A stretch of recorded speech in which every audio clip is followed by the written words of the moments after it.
ناظرین، قوم لوط کے بارے میں واقعہ ہے۔ حضرت لوط علیہ السلام نے اپنی قوم کو خوب واضح و نصیحت کی اور انہیں اللہ تعالیٰ کی نافرمانی کرنے پر عذاب الہی کا خوف دلایا، لیکن انہوں نے واضح و نصیحت کو قبول کرنے کی بجائے حضرت لوط علیہ السلام کو جھٹلا دیا اور کہا، آپ پاک دامن رہنا چاہتے ہیں تو ہمارے علاقے سے نکل جائیں۔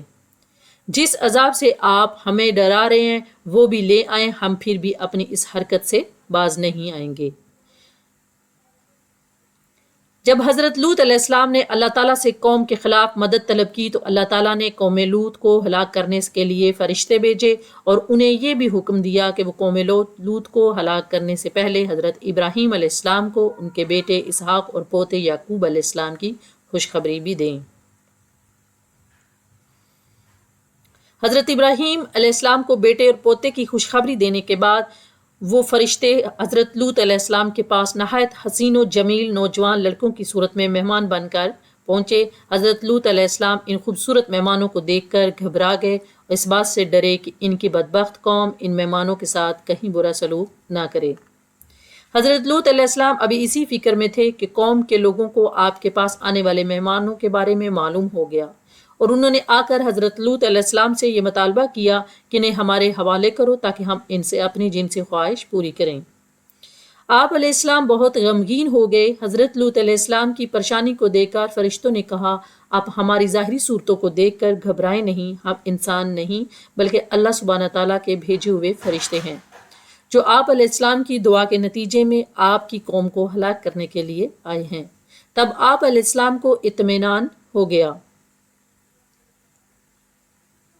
اللہ تعالیٰ نے لوط علیہ السلام پر رحمتیں نازل فرمائی کیونکہ وہ ایک مضبوط سہارا کی پناہ لیتے تھے۔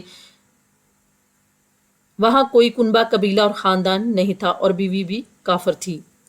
حضرت لوط علیہ السلام اور مومنین کی عذاب الہی کی آمد سے پہلے ہجرت کا واقعہ۔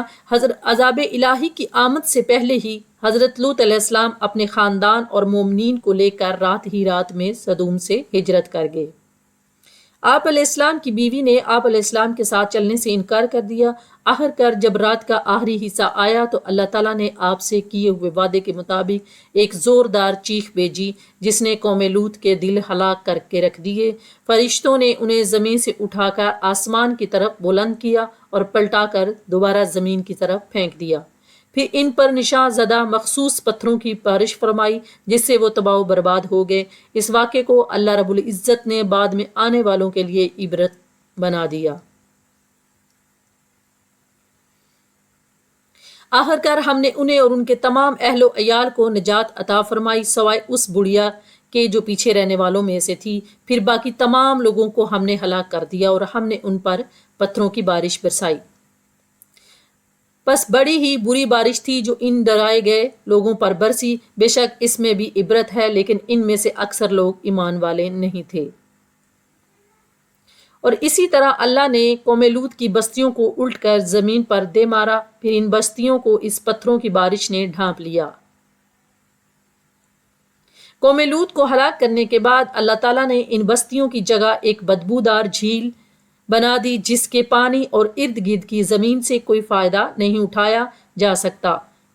یہ اللہ تعالیٰ کی طرف سے ان کی عظمت، قدرت اور اس کی پکڑ کی ایک نشانی ہے۔ سمجھدار لوگ قوم لوط کے انجام سے سابق حاصل کرتے ہوئے ان برائیوں سے بچتے ہیں جو ان کے اندر موجود تھی، جبکہ بے سمجھ لوگ ان جرائم کا ارتکاب کر کے اپنے آپ کو عذاب الہی کا مستحق بنا لیتے ہیں جن کی وجہ سے قوم لوط ہلاک ہوئی۔ اللہ سبحانہ تعالیٰ ہم سب کو ان جرائم سے بچنے کی توفیق عطا فرمائے جو قوم لوط کی ہلاکت کا سبب بنے اور ہمیشہ ہم پر اپنی رحمت کا نازل فرمائے تاکہ ہماری دنیا کی زندگی بھی خوشحالی میں گزرے اور آخرت میں بھی جنت الفردوس کا داخلہ نصیب ہو۔ اللہ تعالیٰ کی رحمت کے حصول کے لیے ہمیشہ دعا پڑھتے رہنا چاہیے۔ اے اللہ، میں آپ کی رحمت کا طلبگار ہوں، مجھے ایک لمحہ کے لیے بھی میرے نفس کے حوالے نہ کرنا اور میرے تمام معاملات درست فرما دیجیے۔ آپ کے علاوہ کوئی معبود برحق نہیں ہے۔ جزاک اللہ۔